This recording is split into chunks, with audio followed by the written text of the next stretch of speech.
Assalamualaikum warahmatullahi wabarakatuh. Alhamdulillahirabbil alamin. Tafarrada bil halqi wa tadbir wa tasarrafa bil hikmatil balighah wa badi'ut takdir. Amma ba'd. Ayyuhal mustami'un.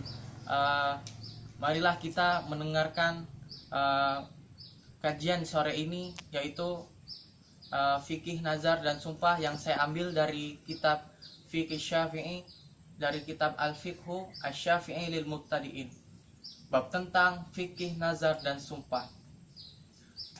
Fikih nazar dan sumpah yaitu dengan didefinisikan sebagai secara bahasa yaitu berjanji untuk berbuat sesuatu. Yang kedua, secara istilah yaitu berjanji secara khusus membuat perkara baik ataupun buruk. Jadi nazar itu berjanji secara khusus membuat perkara baik ataupun buruk. Yang ketiga ada hukum. Hukumnya apa? Yaitu makruh. Karena nazar ini berkaitan langsung kepada Allah Subhanahu wa taala, kepada kita sendiri sebagai umat manusia. Apabila kita bernazar, maka Allah lah yang akan mendengarkannya. Selanjutnya ada syarat-syarat orang yang bernazar. Apa saja? Yang pertama, Islam. Kenapa orang yang bernazar harus Islam? Karena orang kafir itu tidak menyembah Allah, karena Allah hanya mendengarkan nazar orang-orang Islam saja. Yang kedua yaitu berakal. Berakal secara apa? Maka berakal secara fisik ataupun otak kita. Maka orang yang mabuk tidak wajib untuk bernazar. Yang ketiga ada balik. Balik ini termasuk juga syarat-syarat orang yang bernazar. Dan orang yang belum balik seperti anak kecil maka tidak wajib untuk bernazar. Yang keempat diucapkan. Mau itu diucapkan di dalam hati ataupun dalam lisan kita, tetap Allah yang Maha tahu tentang nazar kita sendiri. Yang selanjutnya ada syarat perkara yang boleh dinazarkan. Ada dibagi menjadi dua. Yang pertama harus berupa ketaatan kepada Allah. Yang kedua tidak boleh dalam rangka maksiat. Selanjutnya ada macam-macam nazar. Yang pertama, nazar mu'allaq. Apa itu nazar mu'allaq? Yaitu melakukan ketaatan yang dikaitkan dengan suatu perkara tertentu berupa kenikmatan dan lain-lain. Yang kedua, ada nazar ghairu mu'allaq, yaitu bernazar akan melakukan sesuatu dan tidak mengaitkan tidak mengaitkan sesuatu apapun.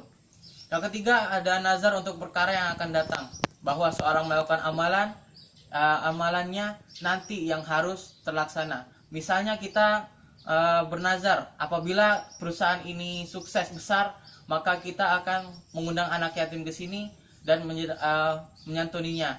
Maka itu harus terlaksana dan Allah sudah tahu itu.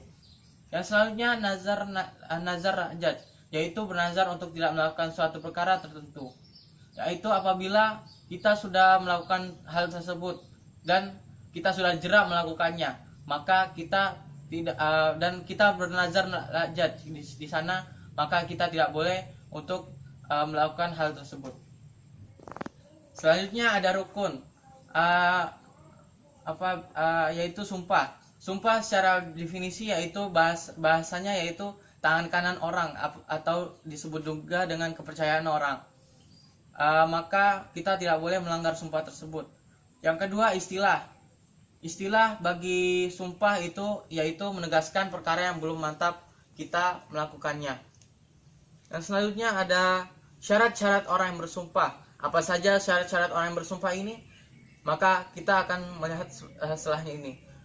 Yaitu yang pertama balik.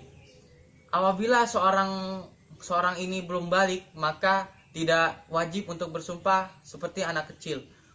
Yang kedua, tidak dipaksa. Kenapa tidak dipaksa? Karena sumpah ini bisa jadi orang itu akan menggunakan sumpahnya untuk melindungi dirinya untuk hal-hal yang tidak dimudaratkan seperti difitnah ataupun yang semacamnya. Yang selanjutnya memang disengaja. Memang disengaja orang itu karena untuk kebaikan dirinya sendiri dan untuk menghindari kemudaratan dari orang lain yang dicantumkan kepada kita.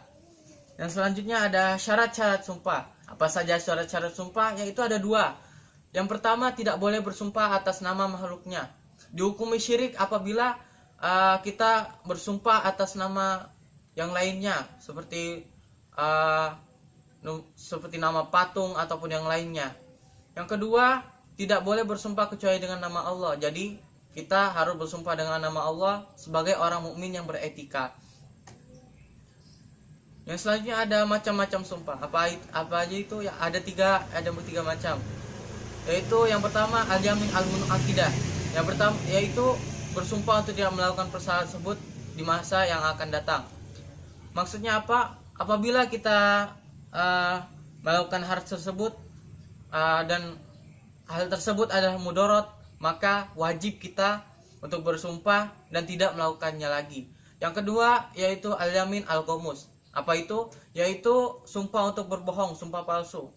Jadi al-yamin al-ghamus ini menerangkan apabila kita sudah bersumpah kepada orang lain untuk tidak melakukan hal ini dan itu, tapi kita tetap melakukan juga, ya, maka itu dihukumi sebagai al-yamin al-ghamus, yaitu sumpah palsu. Yang terakhir ada al-yamin al-laghu, yaitu bersumpah dengan apa yang telah terjadi atau yang sedang terjadi. Yang selanjutnya yaitu kafarah yang melanggar. Apabila kita melakukan sesuatu dan kita menyalahgunakannya, pasti ada kafarahnya. Seperti kita mencuri, apabila kita mencuri pasti akan dipenjara oleh polisi dan selainnya. Dan kafarah yang melanggar sumpah ini juga ada, yaitu yang pertama kafarah bagi orang yang mampu. Dibagikan dua jenis, yaitu kafarah bagi orang yang mampu dan orang yang tidak mampu. Yang kafarah bagi orang yang mampu apa saja? Yang pertama, membebaskan budak mukmin tanpa cacat. Mau itu wanita ataupun pria, yang penting itu membebaskan budak mukmin tanpa cacat untuk dia bekerja. Yang kedua yaitu membebaskan memberi makan 10 orang miskin, di mana setiap orangnya mendapatkan 544 gram. Maka ini sangat berat ikhwah. Jadi jangan sekali-sekali kita melanggar sumpah. Yang ketiga yaitu memberi 10 pakaian untuk orang miskin dengan pakaian yang layak. Yang kedua ada kafarah bagi orang yang tidak mampu. Ini sudah diringankan bagi orang yang tidak mampu karena dia tidak mampu untuk membayarnya, apalagi dia tidak mampu. Apa itu kafarahnya? Yaitu berpuasa 3 hari dan disyariatkan berturut-turut. Selanjutnya itu ada waktu membayar kafarah. Kapan sih waktu membayar kafarah itu? Waktu membayar kafarah yang pertama yaitu jika harta masih boleh dikeluarkan sebelum terjadinya sumpah atau sesudahnya. Yang kedua yaitu jika kafarahnya puasa, maka tidak boleh mengerjakannya kecuali sudah dilanggar. Jadi apabila kita orang yang tidak mampu dan kita membayarnya dengan berpuasa, maka kita mengerjakannya apabila sumpah itu sudah dilanggar. Yang terakhir ada hukum istisna dalam sumpah. Istisna itu apa sih? Istisna itu menyebutkan insya Allah, ya, dengan artinya apabila Allah menghendaki. Apa hukumnya? Jika orang mengucapkan insya Allah, maka hukumnya tidak melanggar apabila ia terjadi pelanggaran. Yaitu dengan melanggar apabila kita melanggar dan kita sebelumnya kita mengucapkan insya Allah. Contohnya apabila kita ada pembayar hutang, hei sini kamu bayar hutang saya, dan dia